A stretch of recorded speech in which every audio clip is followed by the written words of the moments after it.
नमस्कार दोस्तों, जूही स्टोरी में आप सभी का स्वागत है। आज हम सुनेंगे मालती जोशी जी की लिखी हुई कहानी ये तो होना ही था। ये तो होना ही था का फर्स्ट भाग मैं आप लोग को सुना चुकी हूँ।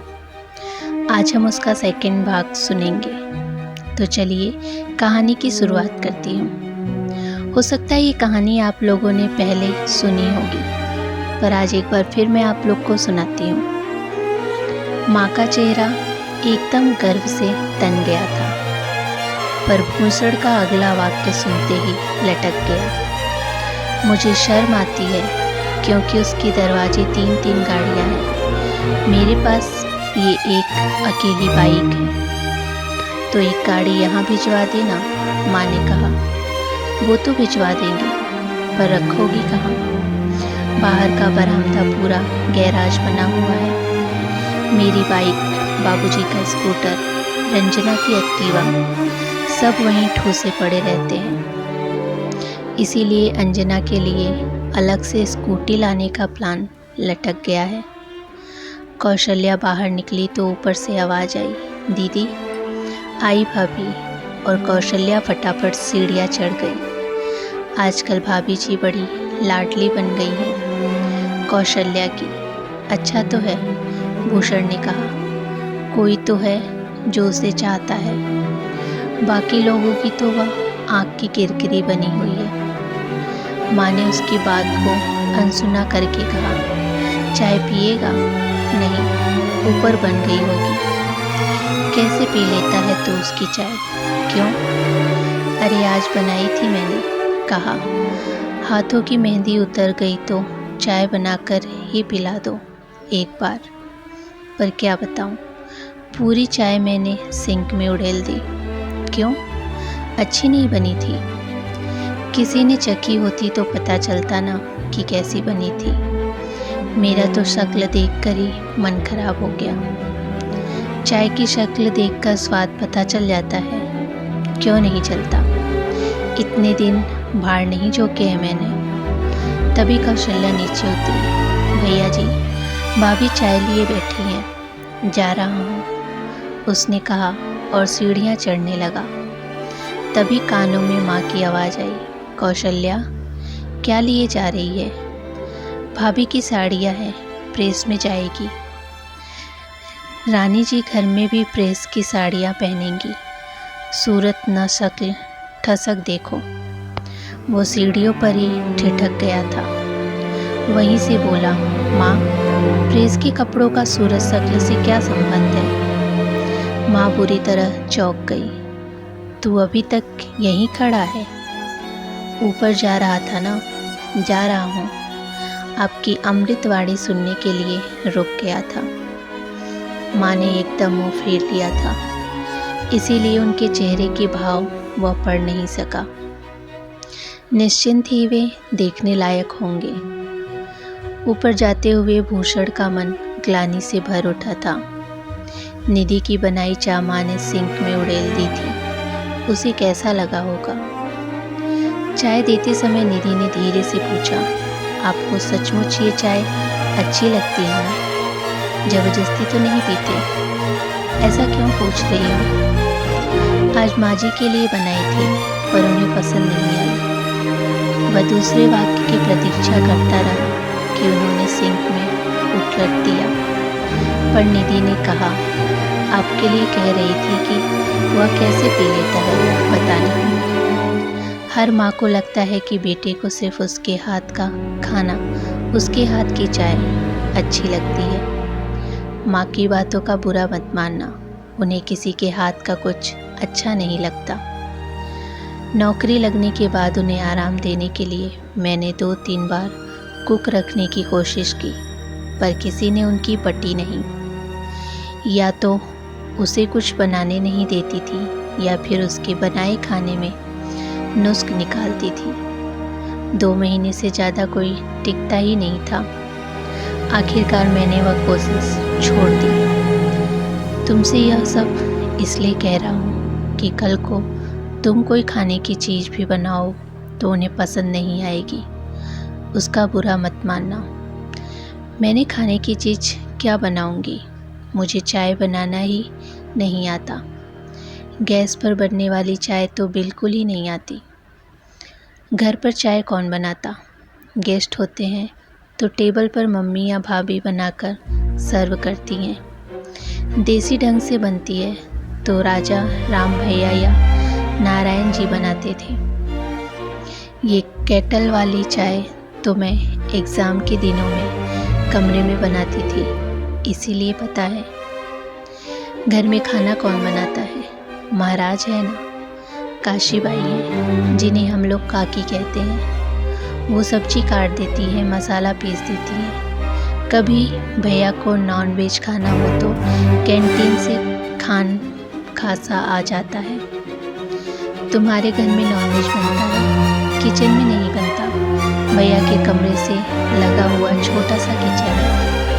तनिष्क के लिए दूध गर्म करना हो तो रात बिरात को कॉफ़ी बनानी हो तो काम आता है। ये इलेक्ट्रॉनिक केटल यहाँ लाने का आइडिया मुझे भाभी ने ही दिया था। काफ़ी देर तक बातें होती रही, पर निधि ने सिंक में चाय फेंकने की बात नहीं बताई। शायद उसके सामने न फेंकी हो या कि फेंकी ही न हो। माँ के बारे में कुछ नहीं कहा जा सकता। वे कुछ भी कह सकती हैं, कर सकती हैं। बाबूजी का मैसेज, उसे बड़ा आश्चर्य हुआ। बाबूजी इन आधुनिक कलाबाजियों से कोसों दूर रहते हैं। मोबाइल भी भूसड़ ने बड़ी मुश्किल से उन्हें दिलवाया था।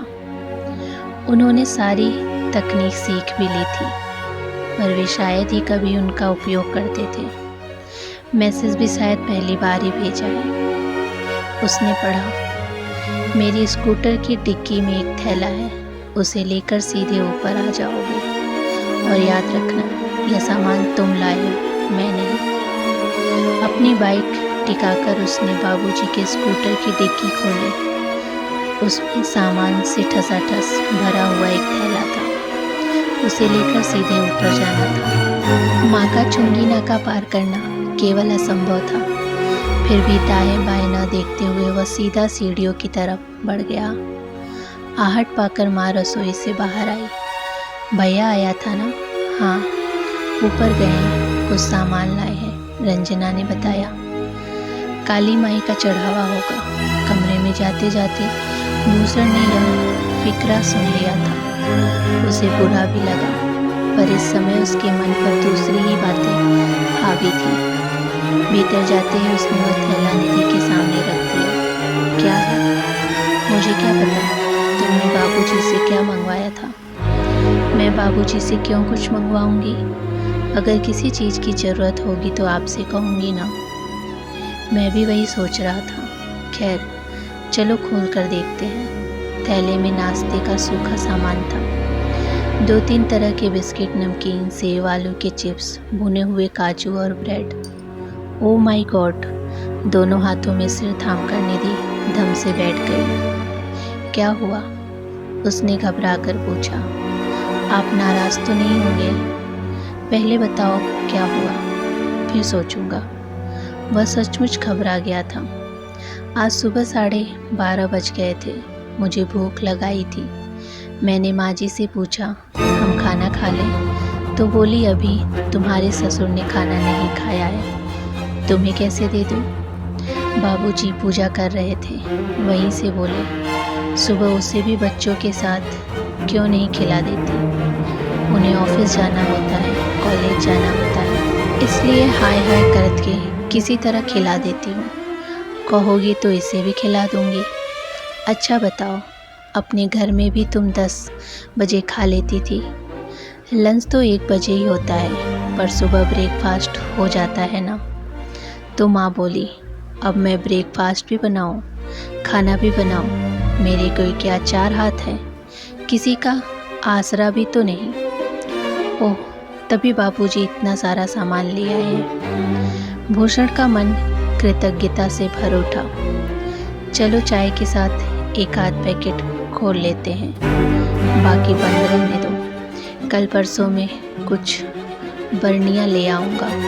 ब्रेड अब नीचे ले चलते हैं, बाद में एक टोस्टर भी ले आएंगे। कुछ भी लाने की ज़रूरत नहीं है, मेरे सामान में ग्रोसरी कंटेनर्स की पूरी रेंज है और शायद टोस्टर भी होगा। उस दिन आप मग्स ले आए थे, तब भी मैं कहने वाली थी कि सामान में अलग डिजाइन्स के 3 सेट हैं, पर आप इतने प्यार से इतने सुंदर मग लाए थे तो कहना अच्छा नहीं लगा। उसकी इस समझदारी पर भूषण मुग्ध हो गया। खुले नमकीन और बिस्किट के पैकेट को उठाते हुए बोला, मैं नीचे जा रहा हूँ। बंद वाले पैकेट ले जाइए ना। नहीं, पहले इन्हें ख़त्म कर देते हैं। ठीक है, मैं यह समेट कर नीचे आ रही हूँ। भूषण ने दोनों खुले हुए पैकेट डाइनिंग टेबल पर रख दिए। ये क्या है? माँ ने पूछा। काली माई का प्रसाद है, थोड़ा चढ़ा दिया है, बाकी यह रहा। भूषण पीछे से कड़कदार आवाज़ आई। वह चौंक गया। उसे तो पता ही नहीं था कि बाबूजी कमरे में हैं। अगर तुमने यह बात मजाक में कही है तो बहुत ही घटिया मजाक है। सॉरी, उसने विनम्रता से कहा। मैं जानता हूँ तुम इतना घटियापन नहीं कर सकते। इसका मूल कहाँ है मैं जानता हूँ। और उन्होंने जलती हुई आंखों से माँ की ओर देखा। मुझे क्यों घूर रहे हैं? मैंने क्या किया? काली माई के चढ़ावे की बात किसने कही थी? माँ सकपका गई। बोली, रात दिन मेरी ही जी जलता रहता है। एक आध बार मुंह से निकल गया तो इतनी हाय तौबा क्यों मचा रहे हैं? तभी भूषण ने निधि को उतरते हुए देखा और बोला, बाबूजी अब रहने दीजिए प्लीज। आज रहने देता हूँ, दोबारा ऐसा हुआ तो मुझसे बुरा कोई नहीं होगा। आज तो दोनों बड़ी स्मार्ट लग रही हो, भूषण ने कहा। तो दोनों बहनों ने पहले तो एक दूसरे की ओर देखा, फिर अंजना धीरे से बोली, भाभी ने दिए हैं। तभी माँ बोल पड़ी, ऐसे आंखें फाड़ कर देखने की ज़रूरत नहीं है। ननद भौजाइयों में ऐसा लेन देन चलता रहता है। निधि, मैं अपना वॉलेट शायद ऊपर भूल आया हूँ, ला दोगी प्लीज?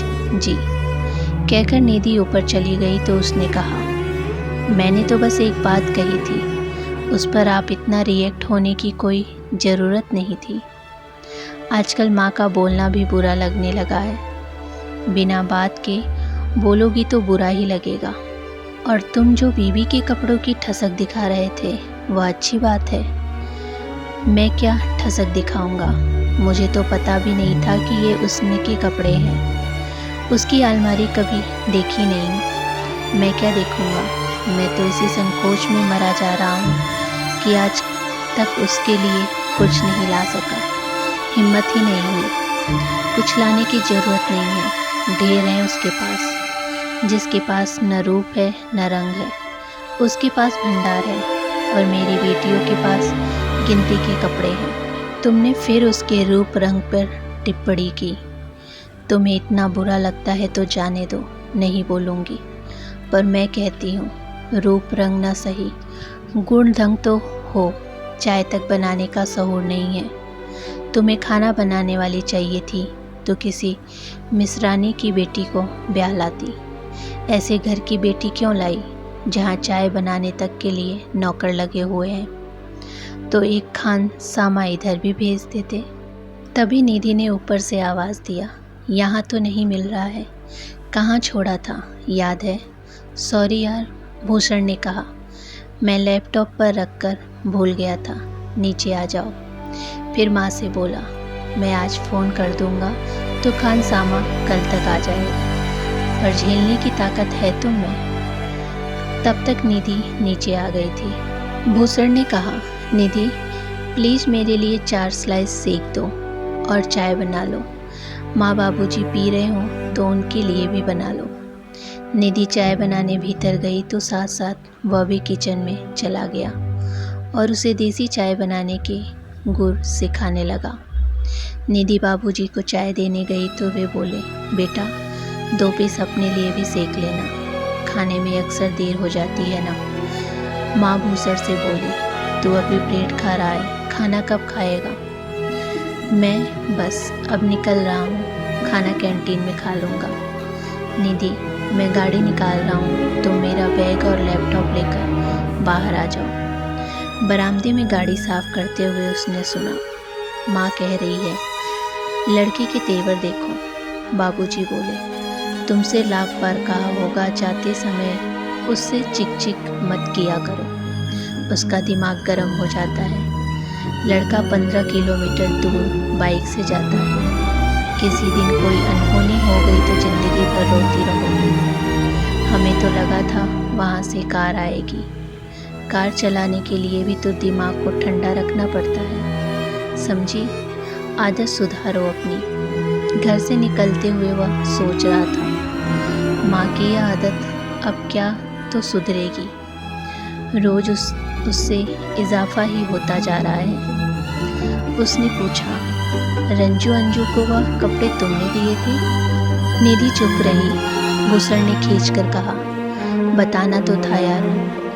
मैंने तारीफ़ कर दी तो माँ ने कोई और ही मतलब निकाल दिया और शुरू हो गई। बताती हूँ, पर इस शर्त के साथ कि आप किसी से कुछ नहीं कहेंगे। मैं नहीं चाहती कि मेरे कारण घर में कला कलेश हो। ऐसे ही कौन सा कम हो रहा है, फिर भी बताओ।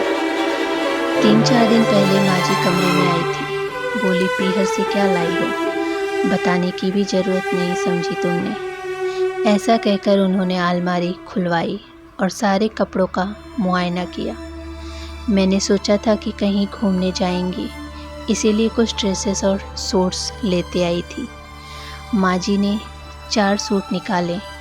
बोली, यहाँ तो तुम सूट पहनोगी नहीं, यूं ही पड़े रहेंगे। लड़कियों के लिए रख लेती हूँ, कॉलेज आते जाते पहन लेंगी। फिर बोली, रिवाज है कि भाभी अपने हाथ से एक एक साड़ी ननद को देती हैं, तुम भी दो। मैंने कहा, आप पसंद कर लीजिए। उन्होंने दोनों दीदी लोगों को बुला लिया और उन लोगों ने एक एक साड़ी पसंद कर ली। नई थी। इस समय तो मेरे पास सब कुछ नया ही है।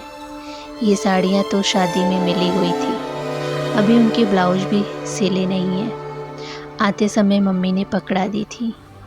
वह दोनों हाथों में सिर थाम कर बैठ गया। ये लोग इस तरह मुझे कब तक शर्मसार करते रहेंगे?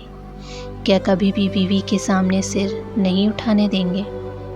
मुझे मालूम था आपको यह सब अच्छा नहीं लगेगा, इसीलिए नहीं बताया था।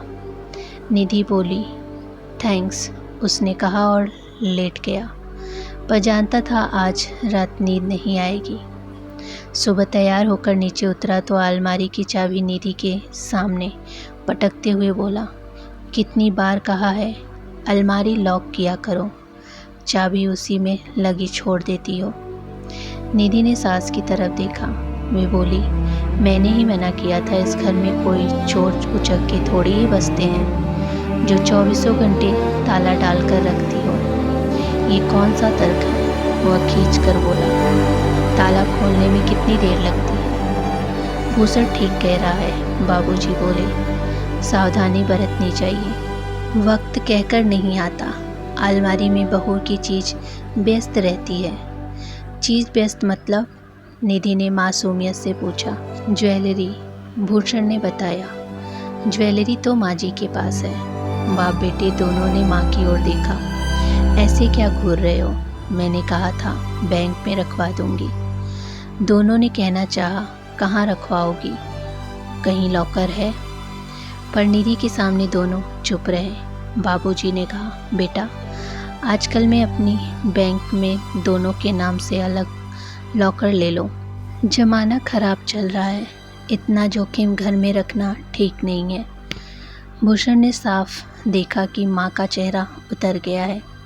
शायद उनकी कोई योजना उन्हें ध्वस्त होती दिखाई दी। उसने सोचा, लॉकर तो वह ले लेगा, पर माँ के पास से गहने कैसे मांगेगा? वे तो तूफान खड़ा कर देंगी। लॉकर में अगर उसका और निधि का ही नाम होगा तो उन्हें यह कतई स्वीकार नहीं होगा। रविवार को सुबह भूसड़ को अपने कमरे में देखकर माँ चकित हुई। क्यों रे, कुछ काम था? हाँ माँ, मैं अब फ्रिज ऊपर ले जाना चाहता हूँ। आज संडे है, किसी मजदूर को पकड़ कर लाता हूँ। फ्रिज की क्या ज़रूरत पड़ गई? ऊपर का कमरा है ना, बहुत तपता है, प्यास लगती है। पानी ज़्यादा ले जाओ तो गर्म हो जाता है, थोड़ा ले जाओ तो ख़त्म हो जाता है। ऊपर फ्रिज रहेगा तो बार बार नीचे नहीं आना पड़ेगा। एक दो कोल्ड ड्रिंक की बोतल भी रख सकेंगे, और भी बोतलें रखनी होगी शायद। फ़िलहाल तो उनकी ज़रूरत नहीं है, पानी से काम चल जाता है, बाद में देखा जाएगा। तुम्हारे कमरे में तो एसी है ना, कोई 24 घंटे थोड़ी ही चलता है। ज़रा सी बात के लिए तुम इतनी बहसबाजी क्यों कर रही हो? इसीलिए कि फ्रिज को कोई हाथ नहीं लगाएगा। फ्रिज और वॉशिंग मशीन मैंने रंजना के लिए रख छोड़े हैं। 1-2 साल में मुझे उसकी शादी कर देनी है। निधि के माँ बाप की दी हुई चीज़ें तुम रंजना को दोगी तो क्या हुआ? यह तो ज़माने से होता आया है। बहुओं के दहेज से बेटियों का दहेज सस्ता आ रहा है। ये कोई अच्छी बात है? अच्छी बुरी मैं नहीं जानती। मैंने जो कह दिया सो कह दिया। भूषण कुछ देर तक खड़ा रहा। क्या बोले कुछ समझ में नहीं आ रहा था। तभी माँ बोली, तुम्हारे ससुराल वालों ने हमें धोखा दिया है। कैसे? दहेज में एक ढेला नहीं दिया, ऊपर वह ताजमहल बनवा दिया है, और यहाँ मेरे कमरे को माल गोदाम बना दिया है। T set, dinner set, ice cream set और जाने क्या क्या। माँ ये चीज़ मुफ्त में तो नहीं आती। पर ये जो भी दिया है बेटी के लिए दिया है। हमारे लिए क्या है? बेटी के लिए भारी भारी साड़ियाँ, और मेरी बेटियों के लिए ऐसी कि मैंने नौकरानी में बांट दी। कौन सी नौकरानियाँ? भूषण के प्रश्न को अनसुना कर वे कहती रही। लोग पूछते हैं तो बताने में भी शर्म आती है। यह सब यही कहते हैं, हीरे जैसा लड़का मुफ्त में लुटा दिया। तो तुम्हारा असली दर्द ये है। नाहक बेचारी के रूप रंग को कोसती रही। वाह बेचारी, बड़ा दर्द आ रहा है। नहीं आएगा, बीवी है मेरी। बाप बेटे दोनों आजकल उसी की हिमायती बन गए हो, तभी तो टिकी हुई है बेचारी, नहीं तो कब की भाग खड़ी होती। यह बात भले ही उसने माँ को चिढ़ाने के लिए कही थी, पर वह मन ही मन जानता था कि यही सच है। दोपहर 12 बजे दरवाजे के सामने वाला एक टेम्पो रुका। 2 लोग उतरे और कुछ सामान लेकर भूषण के पीछे पीछे ऊपर चले गए। कौन था? आहट सुनकर माँ किचन से बाहर आ गई थी। भैया शायद फ्रिज लेकर आए हैं, अंजना ने कहा। माँ ने गैस बंद की, हाथ धोए और सीधे ऊपर चली गई। पीछे पीछे अंजना थी। भूषण ने दोनों को देख लिया था, फिर भी अनदेखा करते हुए उन लोगों से बोला, आप ये सारे फंक्शन मैडम को समझा दो, क्योंकि उन्हीं को ऑपरेट करना है। मैं तो दिन भर बाहर ही रहता हूँ। फिर ये लोग बताने लगे, इस नल से ठंडा पानी आएगा, इस नल से गर्म पानी आएगा। ये नल नॉर्मल पानी पीने के लिए है। नीचे छोटा सा फ्रिज है, एक आध कोल्ड ड्रिंक की बोतल, एक आध दूध का कार्टन रख सकती हैं। 20 लीटर की बोतल ऊपर फिट होगी। अगर आप 2 ही लोग हैं तो 2-3 दिन आराम से चलेगी। तो ये कॉन्ट्रैक्ट मैंने आपको दिया। हर संडे आप 2 बॉटल्स रख जाया कीजिए। और निधि डार्लिंग, तुम इन्हें उठाने की कोशिश मत करना, ये जिम्मेदारी मेरी रहेगी, क्योंकि ये बहुत हैवी है। इसके बाद भूषण ने उन लोगों को बख्शीश देकर विदा किया। वे लोग पूरी सीढ़ियाँ भी उतर नहीं पाए होंगे कि माँ ने पूछा, कितने फूंक डाले? पहले यह तो पूछो कि यह चीज़ क्या है। एकदम पैसों पर ही उतर आती हो। तुम्हें पता होना चाहिए कि बाज़ार में कोई चीज़ मुफ्त में नहीं मिलती। सो पता है, इसीलिए पूछ रही हूँ कि कितने उड़ा दिए। पैसे दे रही हो तो अभी बिल पेश करता हूँ। रहने दो, ऐसे चोचलों के लिए मेरे पास फालतू पैसे नहीं हैं। कहते हुए माँ कमरे से बाहर निकल गई। उन्हें नीचे उतरते हुए बाबूजी ने देख लिया था, शायद क्योंकि वे चिल्लाए। वहाँ बच्चों के कमरे में क्या करने गई थी? आपका बेटा एक अजूबा लाया, देखने गई थी। आप भी देखा ही है। रहने दो, मुझे तुम्हारी तरह दूसरों के कमरे में झांकने का शौक नहीं है। माँ शाम को हम दोनों खाने पर नहीं। कहाँ जा रहे हो? ऑफिस में पार्टी दे रहा हूँ, इसे भी ले जाएंगे। शादी की पार्टी दे रहा हूँ, उसे तो ले जाना ही पड़ेगा। पिछली बार वह बहुत कम समय यहाँ थी, इसीलिए नहीं हो पाया। फिर राखी पर चली जाएगी तो बहुत देर हो जाएगी। वैसे ऑलरेडी लेट हो ही गया है।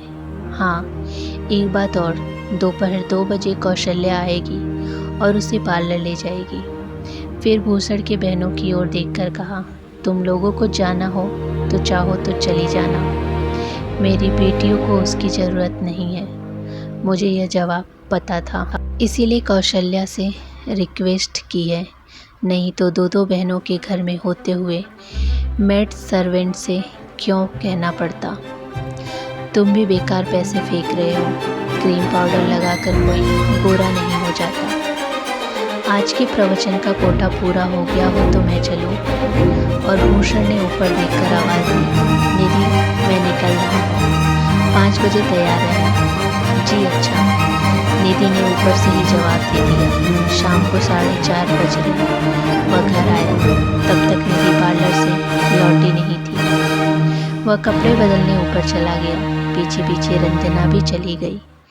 बोली, भैया सुबह माँ के सामने वह बोल नहीं पाए थे, पर 21 को हमारी सहेली की शादी है, प्लीज़ उस दिन हमारे लिए पार्लर स्पॉन्सर कर दीजिएगा। अरे वाह, माँ की रूपवती कन्याओं को भी पार्लर की ज़रूरत पड़ गई। प्लीज़ भैया, माँ तो कुछ समझती ही नहीं, बोलती चली जाती है। आजकल हर इवेंट के पहले लड़कियाँ पार्लर जाती हैं, तो यह बात कभी माँ के सामने बोलने की भी हिम्मत करो ना, ताकि उनके व्यंग्य की धार थोड़ी भोथरी हो जाए।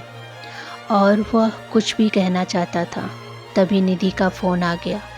हाँ, तुम गाड़ी छोड़ दो, हम लोग दूसरी बुक करवा लेंगे, उसने कहा। वह तैयार होकर नीचे उतरा, तब तक निधि लौट आई थी। कौशल्या बोली, देखिए भैया जी, आपकी दुल्हन कितनी सुंदर लग रही हैं। ऐसे रोज़ घुमाने ले जाया करो तो थोड़ा सजेंगी संवरेंगी। दिन भर कमरे में गुमसुम सी मुंह लटकाए बैठी रहती हैं। शोर सुनकर माँ बाहर निकल आई थी। आते ही उनकी नज़र निधि की साड़ी पर पड़ी। बड़ी सुंदर साड़ी है। उस दिन तो अलमारी में नहीं थी, फॉल पिको के लिए गई थी, नहीं है। उसके उत्तर की प्रतीक्षा किए बिना उन्होंने भूषण की ओर देखा। बहनों की याद तो ना आई होगी। भूषण ने जानबूझकर विषयांतर करते हुए कहा, जरा कौशल्या की साड़ी तो देखिए, क्या गजब ढा रही है। कौशल्या खुश हो गई, बोली, वह परले मोहल्ले वाले माथुर साहब है ना, उनके बेटे की शादी हुई है, उसकी ससुराल से आई है। मथुराइन ने भी दी है, पर वह उतनी अच्छी नहीं है। मैं यह कपड़े ऊपर रख कर आती हूँ, निधि ने कहा। जल्दी आना, फिर मैं कैब बुक करवाता हूँ। कैब से जाओगे? माँ ने पूछा। भूषण ने जवाब नहीं दिया। तभी कौशल्या बोली, भैया जी, आपकी शादी की साड़ी अभी तक नहीं मिली। झूठ बोलती है, दी तो थी, वह तो पुरानी थी। ऐसी भी पुरानी नहीं थी, बस 1-2 बार पहनी थी। कौशल्या, तुम्हारी साड़ी मेरी ओर से ड्यू है, जल्दी मिलेगी। और आज के लिए बहुत बहुत धन्यवाद। कौशल्या जब चली गई तो भूषण ने कहा, तुम तो कह रही थी कि निधि के यहाँ से इतनी घटिया साड़ी आई थी कि तुमने उसे नौकरानियों में बांट दी। घर की यह इकलौती नौकरानी तो शिकायत कर रही है कि उसे कोई साड़ी नहीं मिली। मुझसे हिसाब मांगेगा तू। तब तक बाबूजी बाहर निकल आए थे। बोले, और जो खास नौकरानी के लिए आई थी वह किसे दे दी? आपको कैसे पता? उन्होंने पूरी लिस्ट दी थी भाई, चाची, मामी, बुआ, मौसी, चचेरी बहनें, मौसेरी बहनें, नानी जी। इसके साथ ही एक नाम मेड सर्वेंट का भी था। तभी कैब आ गई और ऊपर से निधि भी। सोया चर्चा वहीं थम गई।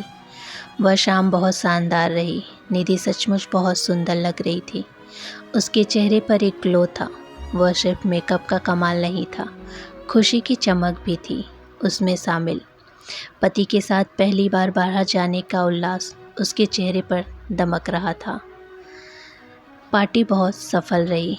निधि के अभिजात्य ने सबका मन मोह लिया था।